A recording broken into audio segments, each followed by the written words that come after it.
बेंगलुरु में सिद्धारमैया सरकार के शपथ ग्रहण समारोह में विपक्षी एकजुटता की जो नुमाइश हुई उसे हकीकत की शक्ल देने की कवायद अब तेज हो गई है। राहुल गांधी और खड़गे के साथ नीतीश कुमार की मुलाकात के बाद कांग्रेस और जेडीयू ने दावा किया कि जल्द ही विपक्षी दलों की बैठक की तारीख भी तय हो जाएगी। इधर नीतीश कुमार के बाद अब कांग्रेस ने भी केंद्र सरकार के अध्यादेश के खिलाफ केजरीवाल सरकार का साथ देने का ऐलान कर दिया है।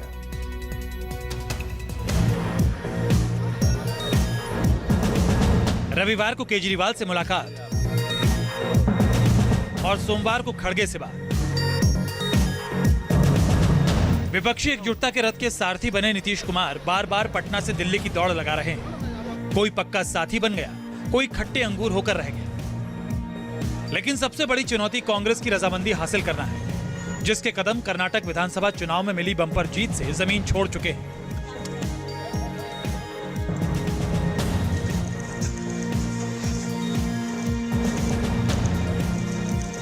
खड़गे के घर नीतीश कुमार की दूसरी दस्तक का मकसद भी शायद यही रहा होगा कि कांग्रेस विपक्ष की सबसे बड़ी पार्टी होने का दंभ ना दिखाए, बीजेपी से लड़ाई में क्षेत्रीय पार्टियों के साथ उदार नजर आए, अपने आलोचकों के साथ भी लचीला रुख दिखाए, सोनिया गांधी की जगह किसी और को यूपीए का संयोजक बनाए। हालांकि मीडिया के सामने ये लोग कुछ और ही कहते नजर आए।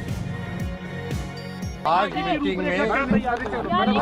मीटिंग में विपक्षी एकता के बारे में जो सहमति बनी हुई थी उस सहमति पर विस्तार से चर्चा हुई और विपक्षी एकता के लिए सभी दलों की बैठक जगह और समय और तिथि ये 1 से 2 दिनों में तय करके आपको बता दिया जाएगा। मीटिंग कहाँ होगी, कब होगी, कौन कौन लोग उसमें आमंत्रित। This is what we decided today. Opposition party meeting will be held, and the date will be decided within 1 or 2 days. Date and place will be inform you within 1 or 2 days.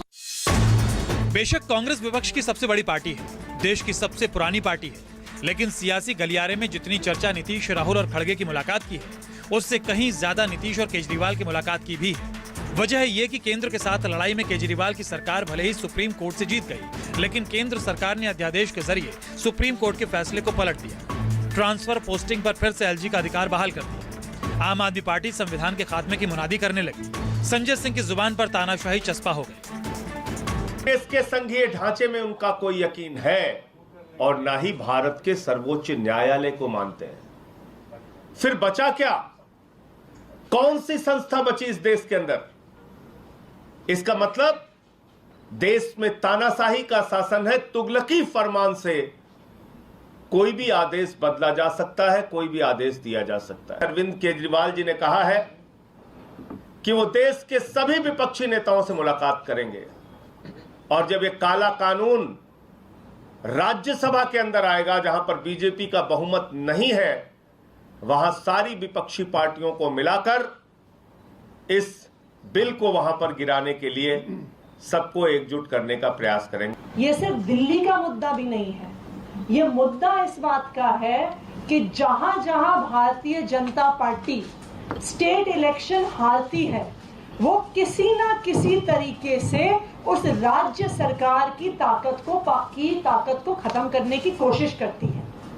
चाहे वो विधायकों की खरीद फरोख्त से हो, चाहे ED CBI छोड़ने से हो, नहीं तो गवर्नर के ऑफिस का, लेफ्टिनेंट गवर्नर के ऑफिस का मिसयूज करके हो, या ऐसा अनकॉन्स्टिट्यूशनल ऑर्डिनेंस लाके हो जो इस देश के डेमोक्रेटिक फेडरल स्ट्रक्चर को अंडरमाइन कर देता है। भारत के उच्चतम न्यायालय का निर्णय आया था,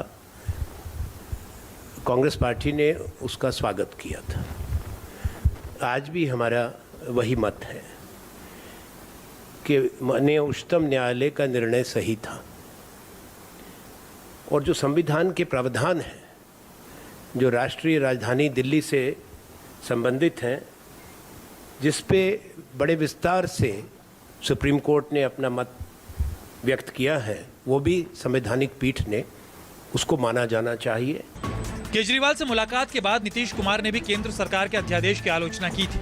एलजी को चुनी हुई सरकार से बड़ा साबित करने और गैर बीजेपी शासित राज्यों का दमन बताया था। अगर सारा विपक्ष इकट्ठा हो जाता है, नॉन बीजेपी सारी पार्टियां इकट्ठी हो जाती हैं, तो एक तरह से राज्यसभा के अंदर अगर ये इसको बिल के रूप में लेके आते हैं तो इसको बिल के रूप में हराया जा सकता है राज्यसभा के अंदर, और अगर राज्यसभा के अंदर ये बिल हार गया तो ये एक तरह से 2024 का सेमीफाइनल होगा।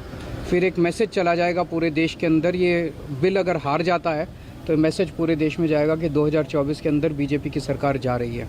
जो कुछ भी करने की कोशिश हो रही है केंद्र सरकार के द्वारा, ये तो एक विचित्र बात है। अब आप जरा संविधान को देख लीजिए, क्या अधिकार है। जब गवर्नमेंट बनाई जाती है, इलेक्टेड सरकार बनती है, तो उनको जो अधिकार दिया गया है उसको कैसे आप हटा सकते हैं? ऐसा तो कुछ नहीं है, लेकिन अब किस तरह से हो रहा है। इसलिए तो हम लोग कह रहे हैं कि सारे देश में सब लोग एकजुट हों, ताकि ये लोग संविधान का भी और किसी भी चीज का अपने ढंग से जो इधर से उधर कर रहे हैं और किस तरह का माहौल बन रहा है। केंद्र के अध्यादेश के खिलाफ नीतीश कुमार ने केजरीवाल के समर्थन का वादा तो कर दिया, लेकिन सवाल है कि क्या विपक्षी एकता के जरिए अध्यादेश को बेअसर किया जा सकता है। लोकसभा में तो बीजेपी का बहुमत जगजाहिर है, लेकिन क्या राज्यसभा में भी विपक्ष कामयाब हो पाएगा?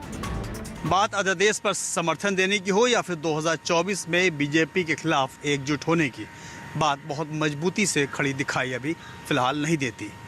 कर्नाटक में बम्पर जीत के बाद कांग्रेस की अगर बार्गेनिंग पावर बढ़ जाती है तो विपक्षी एकता पर भी असर पड़ सकता है। विपक्षी एकजुटता की मुहिम वाली नीतीश कुमार की ट्रेन ज्यों-ज्यों रफ्तार पकड़ती गई, बीजेपी की त्योरियां चढ़ती गई। बीजेपी नेताओं की टोली केजरीवाल और नीतीश कुमार को कोसने लगी, सहयोगी भी सुर में सुर मिलाने लगे। ये व्याकुल भारत है, मैं कई बार कह चुका हूँ, ये व्याकुल भारत है। तो व्याकुल भारत आज व्याकुलता के साथ भारत में घूम रहे हैं विपक्षी एकता। कौन सी विपक्षी एकता? ये खुद प्राइम मिनिस्टर के दावेदार हैं, किसको मनाने जा रहे हैं? नवीन पटनायक जी को तो मना करके आ गए, नवीन जी ने इनको बता दिया कि क्या होता है विपक्षी एकता। ये बिहार को संभाले या मुख्यमंत्री पद से इस्तीफा देकर के ये काम शुरू करें। आंख के आंसू को पोंछने के लिए पहुंचे हैं केजरीवाल जी के। अरे सुप्रीम कोर्ट भारत सरकार के डिसीजन पर नीतीश कुमार जी जब भी कोई निगेटिव होता है उसमें पहुंच जाते हैं। अरे यूनियन टेरिटरीज का मतलब क्या होता है? केंद्र शासित, और केंद्र शासित मतलब होता है भारत सरकार का वहाँ पूरी चीज़ों का चलना। पूरे देश में यह कानून होगा ना कि एक दिल्ली के लिए कानून होगा, पूरे देश के लिए कानून होगा। पता नहीं नीतीश कुमार जी को जो स्वयं को घोषित कर चुके हैं बिहार में कि हम प्रधानमंत्री हो गए, होंगे नहीं, हो चुके हैं, कि केजरीवाल जी को सोचना है, राहुल गांधी जी को। भाई ये तो किसी से छुपा नहीं है कि आज की तारीख में एक कमजोर मुख्यमंत्री और उससे ज्यादा कमजोर गृह मंत्री मुख्यमंत्री नीतीश कुमार जी हैं। आज जब बिहार एक तरफ जल रहा है, मुख्यमंत्री जी दरवाजे दरवाजे अर्जी लेके घूम रहे हैं कि भैया मुझे प्रधानमंत्री पद का दावेदार बना दो। आज जब उनकी प्राथमिकता बिहार होना चाहिए, बिहार से जुड़े हुए विषय बिहारी होना चाहिए, तो वो बिहार को छोड़कर देश भर के भ्रमण में निकले।